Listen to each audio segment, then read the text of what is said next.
निसर्गाच्या अवकृपेमुळे अनेकदा शेतकऱ्यांवर मोठं संकट येतं। गेल्या आठवड्यात झालेल्या मुसळधार पावसामुळे आणि धरणातून पाणी सोडल्यामुळे पैनगंगा नदीकाठच्या गावांमध्ये पूर आला आणि शेतीचं मोठं नुकसान झालं। या संकटाच्या वेळी शेतकऱ्यांच्या पाठीशी खंबीरपणे उभे राहण्यासाठी आमदार भीमराव केराम यांनी पुढाकार घेतला आहे। त्यांनी थेट शेताच्या बांधावर जाऊन नुकसानीची पाहणी केली आणि शेतकऱ्यांना मदत मिळवून देण्याचं आश्वासन दिलं। मागील आठवड्यात झालेल्या जोरदार पावसामुळे आणि इसापूर धरणातून पाणी सोडल्यामुळे माहूर तालुक्यातील पैनगंगा नदी दुथडी भरून वाहली आहे। यामुळे नदीकाठच्या अंजनखेड, बोडगव्हाण, सायफळ, वडसा, पडसा, टाकडी, रुई, हडसणी यांसारख्या गावांमध्ये शेतांचे आणि पिकांचे मोठे नुकसान झाले। या नुकसानीची प्रत्यक्ष पाहणी करण्याकरिता आमदार भीमराव केराम यांनी संबंधित प्रशासकीय अधिकाऱ्यांसह पूरग्रस्त भागाला भेट दिली आहे। यावेळी त्यांच्यासोबत तहसीलदार अभिजित जगताप, गटविकास अधिकारी ज्ञानेश्वर टाकरस, पोलीस निरीक्षक गणेश कराड, कृषी अधिकारी आणि इतर महसूल अधिकारी उपस्थित होते। आमदार केराम यांनी शेतकऱ्यांच्या बांधावर जाऊन त्यांच्या व्यथा जाणून घेतल्या। नदीच्या पाण्याने शेतजमीन खरडून गेल्याची आणि उभी पिके पूर्णपणे उद्ध्वस्त झाल्याचे दृश्य पाहून त्यांनी शेतकऱ्यांना धीर दिला आहे। यावेळी त्यांनी नुकसानग्रस्त शेतकरी आणि नागरिकांना झालेल्या नुकसानीची भरपाई मिळवून देण्याकरिता सर्वतोपरी प्रयत्न करण्याची ग्वाही दिली आहे।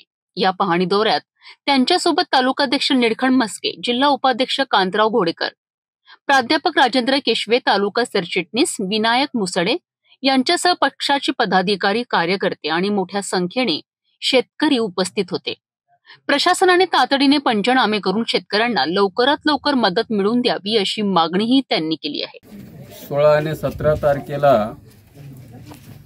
अतिवृष्टी झाल्यामुळे पैनगंगा नदीच्या तीरावरच्या आसपास असलेले आमचे शेतकरी आणि त्या शेतांच्या आजूबाजूला असलेले छोटे मोठे जे नाल्या होत्या आणि जास्तीचा पाऊस पडल्यामुळे ते नाले तोडून भरून वाहत होत्या आणि पैनगंगेला ते पाणी न स्वीकारल्यामुळे डाब मारून ती परिस्थिती निर्माण झाली। पाण्याचा निचरा जागेवर झाल्यामुळे त्या ठिकाणी मोठ्या प्रमाणामध्ये शेतीची हानी त्या ठिकाणी झालेली आहे आणि मग त्या ठिकाणी बाधित झालेल्या शेतकऱ्यांचं शासनाच्या वतीने महसूल विभाग आणि कृषी विभाग हे संयुक्त पद्धतीने त्या ठिकाणी त्याचा सर्वे करून जास्तीत जास्त त्यांना कशा पद्धतीने आर्थिक मदत त्या ठिकाणी करता येईल अशा पद्धतीचं त्या ठिकाणी शासनाकडे आपल्याला पाठपुरावा करायचा आहे आणि कुठल्याही शेतकऱ्यांना त्या ठिकाणी किंवा हे बाधित झालेले जे शेतकरी आहे ज्यांचं नुकसान झालेलं आहे हे कुठलाही माणूस त्या ठिकाणी वंचित राहू नये अशा पद्धतीचे सर्वे करण्याचे निर्देश मी महसूल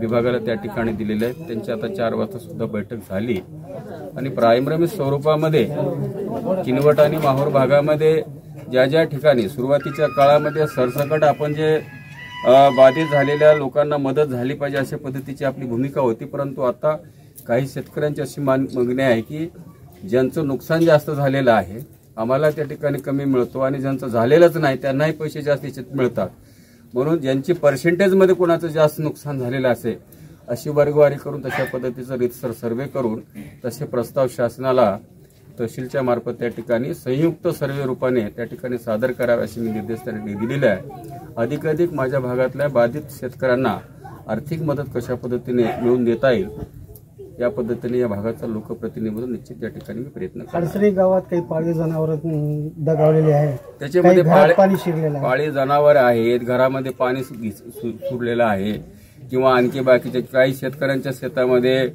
नदीच्या पलीकडे शेती असल्यामुळे त्या ठिकाणी काही लोकांनी बी खतं वगैरे त्या ठिकाणी घेऊन गेलेले होते। पाणी आल्यामुळे त्यांचे खतं जागेवर त्या ठिकाणी गेलेले आहेत। या सगळ्या ज्या नुकसानीमध्ये येणाऱ्या आहेत त्या सर्वच्या सर्व गोष्टी त्या ठिकाणी त्यांच्या सर्वेमध्ये आणि त्या सगळ्या गोष्टी याच्यामध्ये आले पाहिजे अशा पद्धतीचे निर्देश मी प्रशासनाला दिलेले आहे। आमदार भीमराव केराम यांनी दिलेला हे शब्द शेतकऱ्यांसाठी एक आशेचा किरण आहे।